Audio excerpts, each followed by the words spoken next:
ঢাকা বিশ্ববিদ্যালয়, রাজশাহী বিশ্ববিদ্যালয়, চট্টগ্রাম বিশ্ববিদ্যালয় এবং জাহাঙ্গীরনগর বিশ্ববিদ্যালয়ের পরীক্ষা কিন্তু অলরেডি শেষ। এবং ইতিমধ্যে তোমরা রাজশাহী বিশ্ববিদ্যালয়, জাহাঙ্গীরনগর বিশ্ববিদ্যালয় এবং চট্টগ্রাম বিশ্ববিদ্যালয়ের কিছু ইউনিটের পরীক্ষার ফলাফল পেয়ে গেছো। বাকি আছে শুধু ঢাকা বিশ্ববিদ্যালয়। এখন এখন পর্যন্ত তোমরা যারা আশানুরূপ ফলাফল করতে পারোনি কিংবা ঢাকা বিশ্ববিদ্যালয়ের পরীক্ষাও আশানুরূপ হয়নি, তাদের জন্য লাস্ট সুযোগ হচ্ছে গুচ্ছ অধিভুক্ত বিশ্ববিদ্যালয়। এই জিএসটি অন্তর্ভুক্ত যে 24টা বিশ্ববিদ্যালয় রয়েছে, এই 24টা বিশ্ববিদ্যালয় তোমার জীবনের লাস্ট সুযোগ। But the fact is that এই 24টা বিশ্ববিদ্যালয় ভর্তি পরীক্ষায় কিন্তু তুমি একটার বেশি পরীক্ষা দিতে পারতেছো না, একটার বেশি এক্সাম দিতে তুমি পারতেছো না। সুতরাং এই গুচ্ছ অধিভুক্ত বিশ্ববিদ্যালয়ে একটা পরীক্ষায় তুমি ভালো করলে তোমার জন্য 24টা বিশ্ববিদ্যালয় কিন্তু নিশ্চিত হয়ে যাচ্ছে। এখন যে বিষয়টা, গুচ্ছ অধিভুক্ত বিশ্ববিদ্যালয়ে ইংরেজি অংশে নাম্বার থেকে 35, এই 35 নাম্বার আসলে তোমার ডিফারেন্স ক্রিয়েট করে দেওয়ার জন্য খুব বেশি দরকারি। এবং মোস্ট অফ দ্য স্টুডেন্ট ইংরেজি ভীতির কারণেই আসলে তাদের কাঙ্ক্ষিত ফলাফলটা বিশ্ববিদ্যালয় ভর্তি পরীক্ষায় করতে পারে না। তুমি যদি এখানে 100-র মধ্যে 60+ নাম্বার পাও, তুমি কিন্তু ভাইয়া জগন্নাথ সহ শুরু করে যে কোনো বিশ্ববিদ্যালয়ে আসলে তুমি ভর্তি হতে পারবে। এখন যে বিষয়টা, লাস্ট মোমেন্টে এই কয়েকদিন আমি রেগুলার ইংরেজির ওপর ভিডিও দেওয়ার চেষ্টা করব। অবশ্যই ক্লাসগুলো খুবই কার্যকরী হবে ইনশাল্লাহ, এবং এই ক্লাসগুলোর মাধ্যমে তুমি তোমার ইংরেজি প্রস্তুতিটাকে আরও সুন্দরভাবে শানিত করতে পারবে। কোয়েশ্চেন নাম্বার 1-এ আমরা যে জিনিসটা লক্ষ্য করতেছি, I have been impressed, that's the dedication of the structure. এখানে যে জিনিসটা প্রথমে লক্ষ্য করতে হবে, আই হচ্ছে সেন্টেন্সের সাবজেক্ট, এরপরে হ্যাভ বিন ইমপ্রেসড V3। একটা জিনিস মাথায় রাখবা, বি প্লাস ভার্বের পাস্ট পার্টিসিপল, অর্থাৎ বি ভার্ব প্লাস যদি ভার্বের পাস্ট পার্টিসিপল থাকে, এই জিনিসটা মাথায় রাখতে হবে। এটা হচ্ছে প্যাসিভ অবস্থায় আছে। এটা কোন অবস্থায় আছে ভাই? প্যাসিভ অবস্থায়, অর্থাৎ অ্যাক্টিভ সেন্সে নাই। এক্ষেত্রে তোমাকে যে জিনিসটা মাথায় রাখতে হবে, প্যাসিভ অবস্থায় থাকলে most of the time correct answer হচ্ছে বাই। এই বাই মানে আমরা কি জানি ভাই? দ্বারা। Most of the time correct answer হবে বাই। তাহলে I have been impressed by the dedication of the structure, correct answer B number. Question number 1, খুবই দুঃখজনক তোমাদের উদ্দেশ্যে জানাই রাখি, এই ক্লাসটা যখন আমি ফার্স্ট টাইম শ্যুট করার শেষে যায় দেখি আসলে আমার স্পিকারটা কানেক্টেড ছিল না। আসলে রোজা থেকে খুবই টাফ ছিল আবার সেকেন্ড টাইম শ্যুট করাটা, দোয়া রেখো আমার জন্য। Question number 2, if you had studied properly.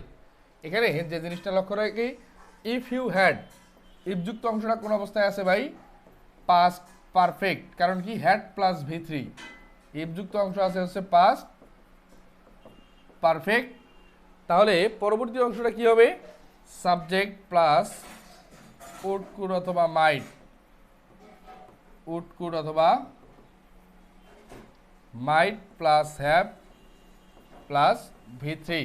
তাহলে কোন অপশনে আছে? অপশন এ আছে উড প্লাস ভার্বের বেস ফ্রম হচ্ছে না, V2 হচ্ছে না, হ্যাড পাস্ট হচ্ছে না, উড হ্যাভ পাস্ট। আমাদের এই কোশ্চেনের কিন্তু অ্যান্সার হচ্ছে D number. If you had studied properly you would have passed the test. Question number 3, এবং 3-তে যাওয়ার আগে তোমাদের উদ্দেশ্যে ছোট্ট একটা কথা বলি, এই কন্ডিশনাল এই টপিকটা থেকে আসলে ভাই প্রশ্ন আসবে মাস্ট। আগে নাম্বার 1 প্রশ্নে যেটা ছিল, প্রেপোজিশন এবং কন্ডিশনাল, এই দুইটা টপিকই খুবই গুরুত্বপূর্ণ। প্রেপোজিশন এবং কন্ডিশনাল এই দুইটা টপিকই খুব বেশি গুরুত্বপূর্ণ। আসলে এগুলো না পড়ে পরীক্ষার হলে কোনোভাবেই যাওয়া যাবে না। কোয়েশ্চেন নাম্বার 3-তে আমরা যে জিনিসটা লক্ষ্য করি, the boy climbed dash the fence. এই ফেন্স মানে আমরা জানি হচ্ছে বেড়া, বাঁশের বেড়াটাকে আমরা ফেন্স বলে থাকি। তাহলে দ্য বয় ক্লাইম্ব, লাভ দিয়েছিল কি ভাই? বাঁশের বেড়ার উপর দিয়ে। তাহলে কি হবে? Over the fence. Correct answer কি? এ নাম্বার। প্রেপোজিশন থেকে আসা আরও একটা প্রশ্ন খুবই গুরুত্বপূর্ণ আমার কাছে মনে হয়েছে, কারণ প্রেপোজিশন থেকে আসলে 5-6টা প্রশ্ন গুচ্ছতে চলে আসে। অ্যাপ্রোপ্রিয়েট এবং নর্মাল প্রেপোজিশন মিলে 5-6টা প্রশ্ন আসলে চলে আসতে পারে। খুবই গুরুত্বপূর্ণ একটা টপিক, আসলে পড়ে যেতে হবে।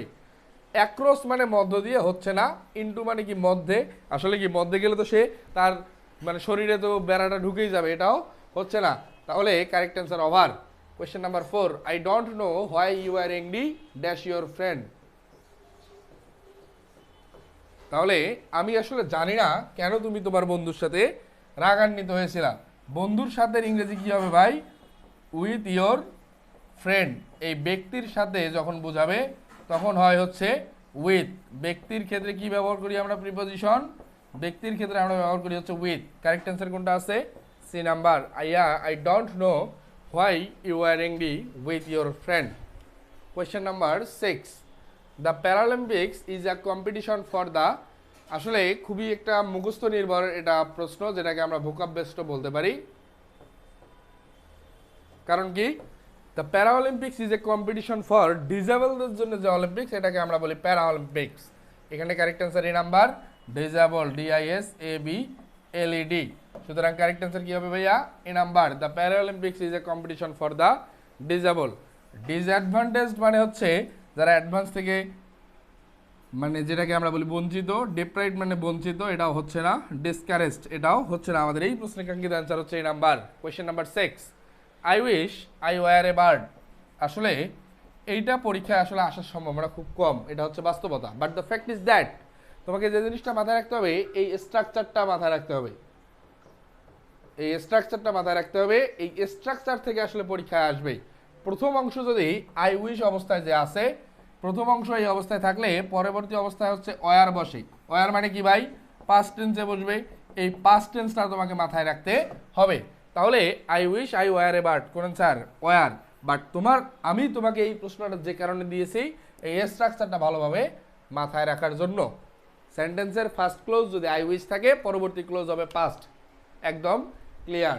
Question number 7, 90 Miles.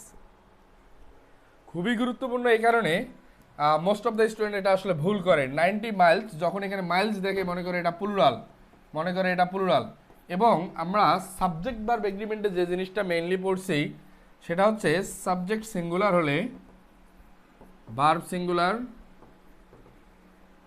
Subject plural হলে ভার্ব প্লুরাল। সাবজেক্ট সিঙ্গুলার হলে ভার্ব সিঙ্গুলার, সাবজেক্ট প্লুরাল হলে ভার্ব প্লুরাল। এক্ষেত্রে তোমাকে যে জিনিসটা মাথায় রাখতে হবে, যেহেতু 90 মাইলস এখানে দূরত্ব বুঝিয়েছে, এখানে বোঝাবে হচ্ছে দূরত্ব। এই দূরত্ব বোঝাতে সাবজেক্ট সবসময় সিঙ্গুলার। সাবজেক্ট কি হয় ভাই? সিঙ্গুলার। দূরত্ব বোঝাতে সাবজেক্ট হবে সিঙ্গুলার। তাহলে কারেক্ট অ্যান্সার কি হবে? 90 মাইলস। এই নাম্বারে আছে প্লুরাল আর, ওয়ার প্লুরাল হবে না, কোয়াইট তো হবেই না। কারেক্ট অ্যান্সার হচ্ছে is. 90 Miles is a long distance. তাহলে কারেক্ট অ্যান্সার আমরা কি পেলাম ভাইয়া? Is. Question number 8, I bought this watch. I হচ্ছে সেন্টেন্সের সাবজেক্ট, এরপরে আছে হচ্ছে বট ভার্বের পাস্ট ফর্ম।